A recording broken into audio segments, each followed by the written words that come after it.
So, as you're all here, I assume that you're interested in the way how the world is changing. And therefore, I think you might have at least followed the energy debate, the struggle about the question, how can we create energy sustainable and profitable? And maybe you've heard many people saying sentences like, alternative energy will never be able to replace the conventional forces, or there's no way. Oh, we don't have the remote. No? Oh. So, remote not?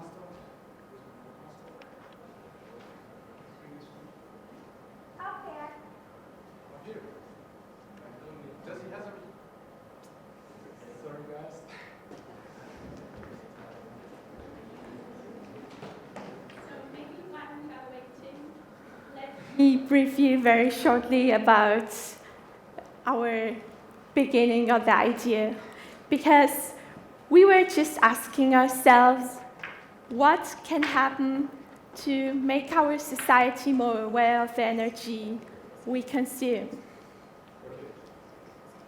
Microphone again? Okay, cool. So, to all those pessimistic people who say that there's no way to replace the forces, I will show you one thing. This invention.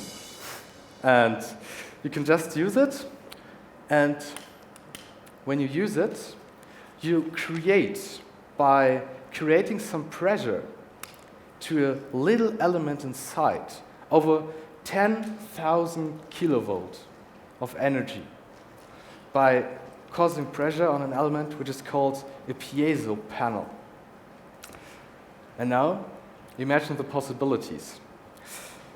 I want you to do two things. At first, imagine the whole floor would be covered by piezo elements, but not those little ones like on the firelighter, no, big ones. And now, as the second thing, imagine I'll do this. Pressure, pressure, energy, energy. You could just create energy by walking some way. I think it's incredible. It's just great. But before we go on and show you what you can do with this, we have to ask one question. How does this even work? Well, does any one of you have his notepad here by chance? Please raise your hand. Well, thank you. Stand up, please. And now, just try to bend it a bit, like this. Release it again. Once more, a bit more. Yes, thank you. That was too much. But basically, you've explained to the audience what piezoelectricity is. It's just energy from pressure. To make it a bit more scientific, look at that crystal. If we apply the hammer to it, we cause its basic mechanical structure to change. And this creates a change of the electric state. Current flows.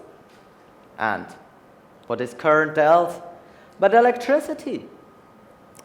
This is not a new principle at all. You've just seen our firelighter, or maybe some of you are also wearing such a quartz watch. And to imagine, there are tremendous loads of material, like quartz, topaz, synthetic polymers, ceramics, but also your bones, your DNA, and many of the proteins that you are made up of.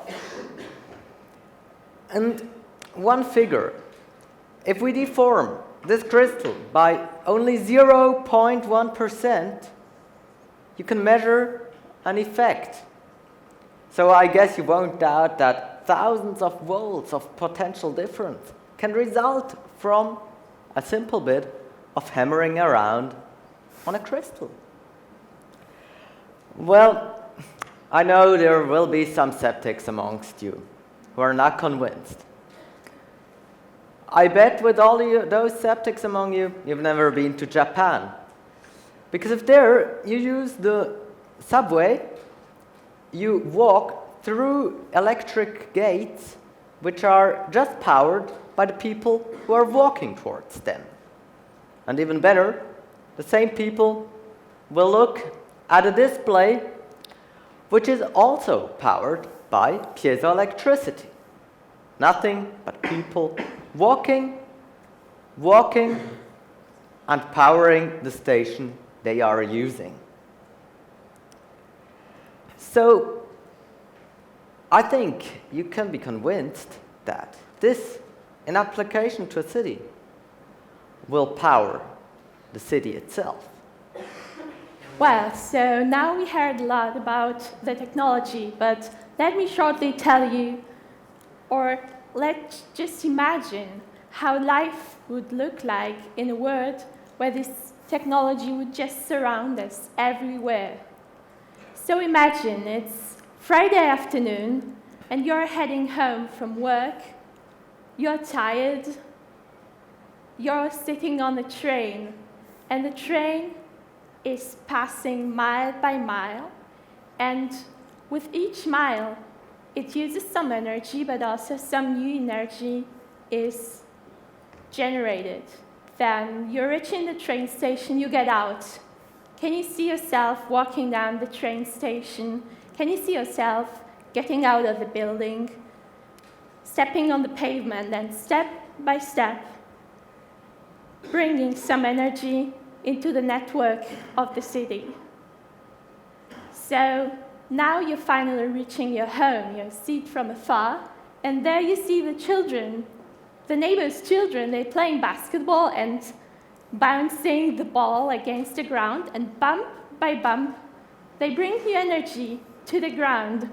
They generate energy that can be used by the city citizens. So now you walk into the house and you are walking up the stairs.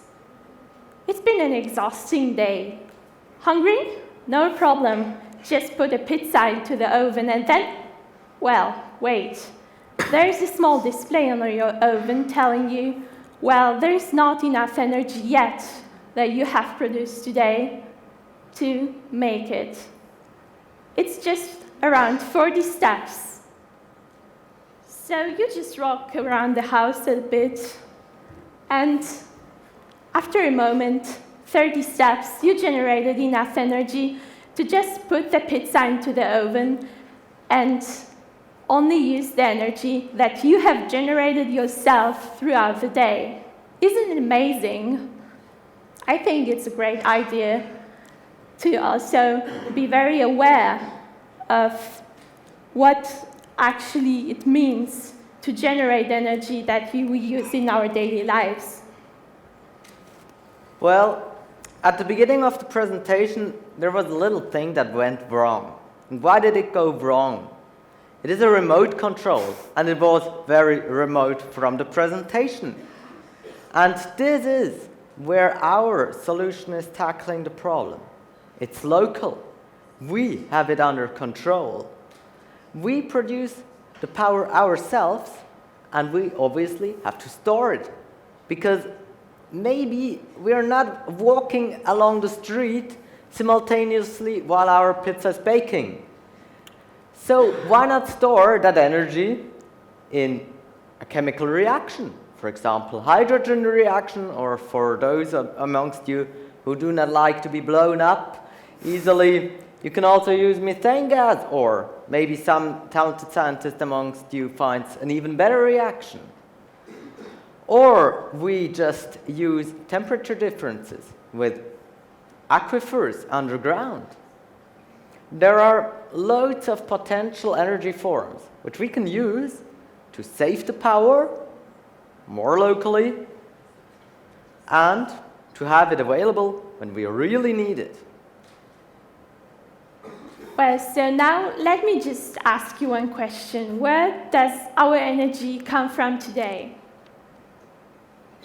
Well, probably most of you would say somewhere from a power plant, somewhere far away, maybe in the outskirts of the city, or maybe even in another country. This energy is generated somewhere, but we don't really know where exactly, and we don't have this special relation to that energy, to that power. We just use it when we need that.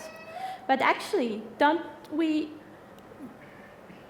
think differently about things or about situations to which we have contributed ourselves? Actually, we are convinced that a way to raise awareness to energy usage and energy consumption is to include every single citizen into the energy generating process. So our idea is basically a crowd electricity. Electricity produced, generated by the crowd, so that each one is a contributor and each consumer is a producer.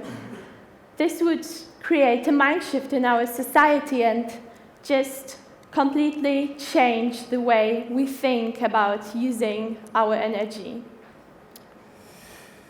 Now, some of you might think, panels everywhere, that's just sci-fi or at least very far away. But this goal we want to achieve is a goal in 10 years. And think about which grand change you can reach in this time. If we think together and be innovative, smart, we can create an impact to change the world, to make it to a better world. It's as easy as walking.